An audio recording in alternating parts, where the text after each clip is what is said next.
I think entrepreneurs come in all profiles in terms of both age, experience, and perhaps ambition.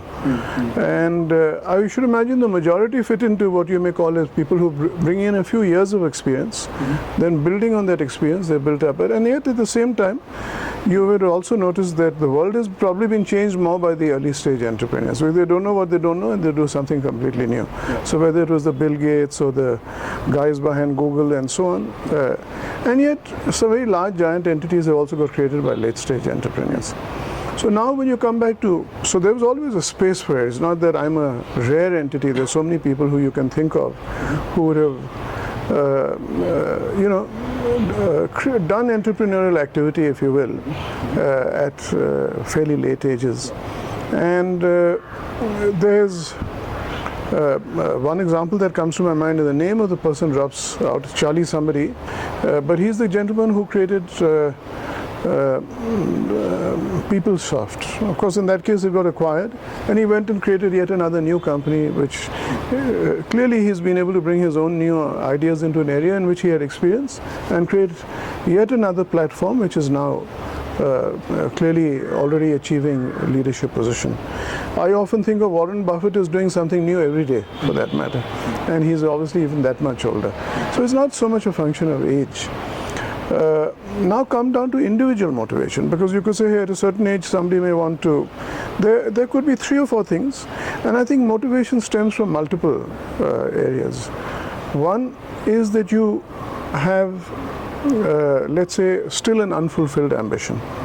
2, you sense an opportunity which you think is really good to be true, and you believe that you can capitalize on that opportunity and make it into a reality.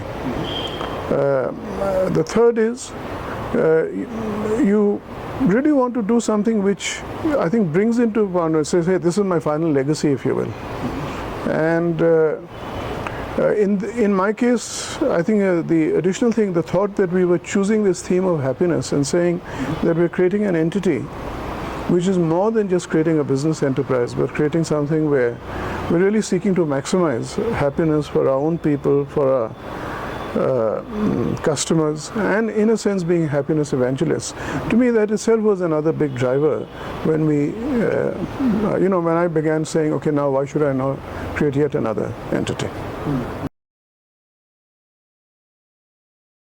I think they've got to go and establish themselves, build a career. You can't, and of course, having said that, when you run your company, you better give it thought. Because after all, what is the purpose of whatever you're doing? I would say if you create a mindset of happiness, success will follow, rather than pursuing success at all times and say happiness is some pot of gold at the other end of the, a very long life. So I think happiness has got to be kept in mind. I would say it's unlikely to be the key driver for somebody who's just starting. But again, they would probably look at it, that type of entrepreneur saying, hey, that's a satisfaction of doing something new, and that's happiness. I mean, happiness is doing something new, doing something different, doing something where they put their own personal stamp towards saying, hey, this is something I'm creating.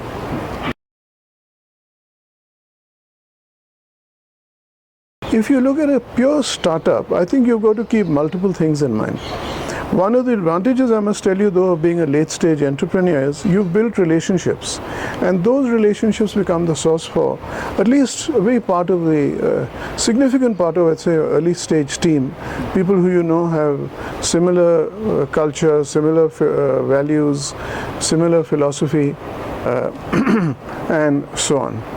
So, but having said that, that's only a beginning, and after that you got to go through a diverse pool, you got to attract talent from virtually a multiplicity of places. And in order to do that, I think 2 or 3 things. First, you've got to communicate to people straight away that your philosophy, and build that reputation very quickly of being one of the best places to work in. You've got to give people challenging career paths. I think it's also a function of saying what is the sort of talent you're looking, and I think you need to be looking for complementary talent, people who build on each other's strengths. At no stage, I think one of the things is that in this hurry to build a team, should you compromise on the quality of the talent, because that's also very important. Good people like to work with other good people, and if you start compromising on that, you'll find that your ability to attract other good people also goes down. I think it's important also in a startup, the big advantage is to say, look, we're a part of a wealth creation opportunity. And, I think Mindtree was the first IT services company where we gave everybody stocks up to a given point of time. And likewise here today at Happiest Minds, everybody who will be on the rolls on 31st March would be have got stocks of the company at the original price of 2 rupees. So, and then I think the issue of saying, hey, creating an atmosphere where people see it as a caring atmosphere, so they see it in the values that you articulate for yourselves. Amongst other things, at Happiest Minds, for example, we've had an approach that our policies were all co-created by teams who volunteered to become members of so that there will be people-friendly policies. And it's therefore a multiplicity of things. It's not something which is done forever. There's also got to be a conscious effort to build a people brand. So, you just don't spend your advertising money on building a market, but a part of it in saying, hey, how do we attract the right talent? 3 or 4 factors here. One, I would say, is that you must have, I'd say, similar values and similar ambition levels. What may happen is at times somebody may say, hey, look, we don't even want to create such a large entity. And then they say that, okay, now why are we doing this? We're more comfortable in a different type of environment. Someone may have ambitions of saying we're building a company to be actually selling it. As distinct from the fact that, at least for me, a personal philosophy is not to be building a company just to sell it and realize cash, or build, but to be able to create an organization which is enduring, which is your legacy. I think that motivation. Then I think there are certain characteristics of the people you see. They must be passionate about what you're setting out to do. They must be complementary in nature, which is a point I made in terms of building a team also. So you're really bringing and adding to each other's strengths.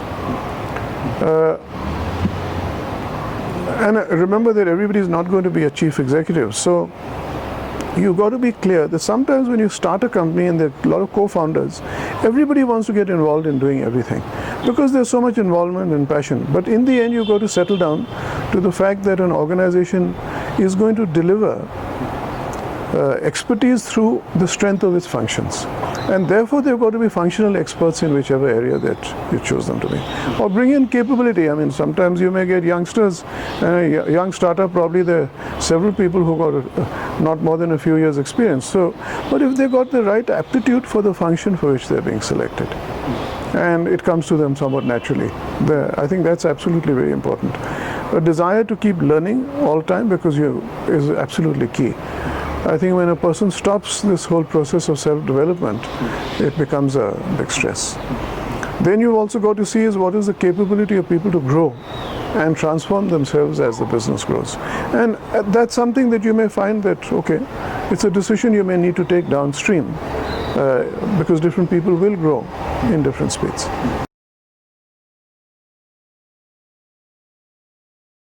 Well, in the end, I think when you look at some of the things which are really required, and I'll reframe your question as to say that what are some of the things which are important for a early stage or for an entrepreneur to keep in mind as you get started. I'd say the very first and the most important thing is to check the viability of your idea. And to that extent, if you're able to go and attract venture funding and they're willing to support it, it gives you a certain more confidence in terms of saying that is this a truly viable idea. The second thing is your strategy for achieving that. Third is, and that actually begins side by side, is building the organization and building a robust organization. And fourth is creating the right governance structures, because I don't think at any stage you should seek to do things through shortcuts. And I think if an early stage entrepreneur were to keep all these in mind, keep also in mind that whatever strategies you lay out, in the end are going to need modification as things turn out differently, and you need to have the flexibility to be able to adapt as things go along. And finally, the most important thing to ensure that your organization continues and doesn't collapse is keep cash flows in mind. You've got to realize that expenses will turn out to be more than you expect, than you've budgeted. Likewise, revenue streams will also probably take a little more time to build up. And in that context, you've got to make sure that you're still able to survive in terms of any tough times that come around. I mean, so many companies which collapsed when, the last global recession or the dot-com bust, they really collapsed because they didn't have the wherewithal to see through the slowdown period. And I think that was really important, because that will be the wrong time to go and get cash. And to that extent, again, you raise your cash, I think, sufficiently early in advance before you're running out. If you're doing it with your back to the wall, one, you're not going to get a good deal because everybody knows you're in need and anxiety. So do it early enough. The disadvantage, of course, is the earlier you do it, probably the more dilution, because you're getting less valuation. As you build a company, you want to be able to say, maximize the valuation at which you go back to get your funding, and to that extent you dilute less. And that balance, I think, is an important balance to strike.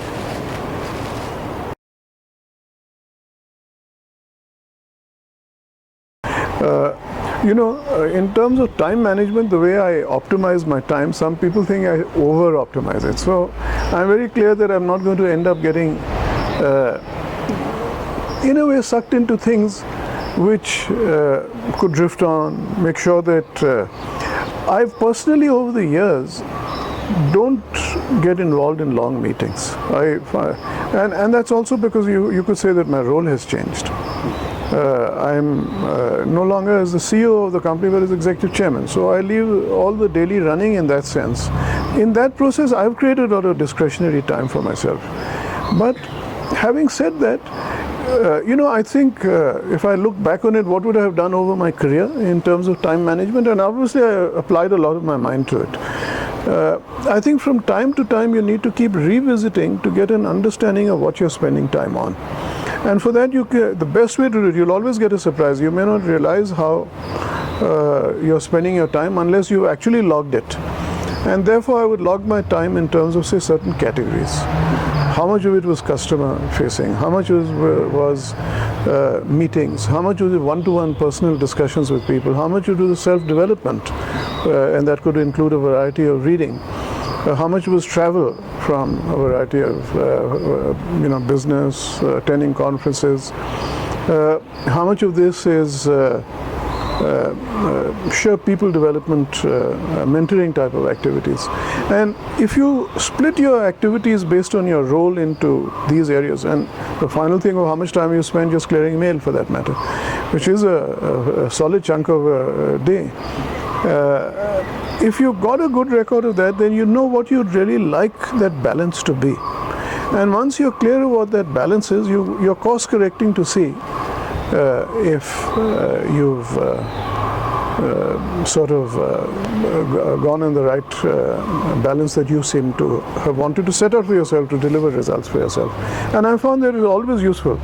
I would do an exercise like this, say maybe every 7-8 months for several years, and I always found that it became a recalibration exercise in setting my time priorities. Right. And of course, those balances will change also from a period of time.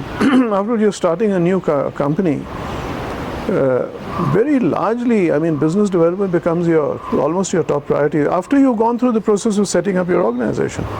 So what sort of thing are you doing to first build an organization, then you go about it, setting up.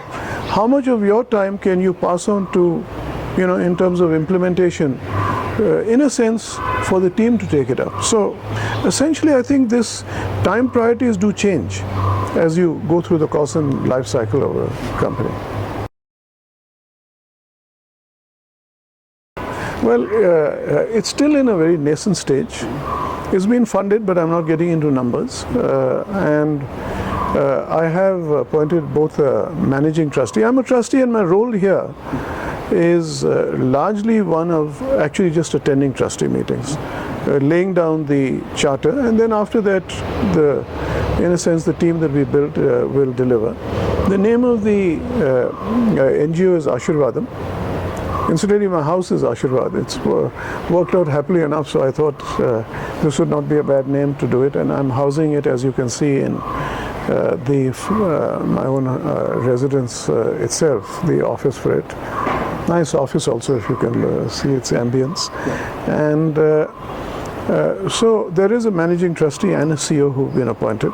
So far we've only begun with a couple of donations to organizations I've supported myself in the past. So we've had a relationship with them, was it Samarthanam or Bala Mane. But the managing trustee and the CEO have actually drawn up a plan of certain projects. We are yet to have our first formal trustee meeting. We've had multiple trustee meetings, but I say on the plan per se, we're going to have that meeting in the next week or 10 days, I should imagine. And then that will really lay down the charter of what we're approving as our projects. The broad are two very distinctly related areas. And one is saying that we are going to focus on the environment, and that's really looking at in a sense, the outdoors. And the other is employability in slums. So we'll have, and we've got a couple of thoughts and ideas, but I don't want to preempt them because obviously we've not approved those projects as yet. And just as this thing that our tagline, if you will, or a byline is for a happier world from the ground up. So we're bringing the environment into this thing, and yet the happiness also, it applies equally to employability in slums.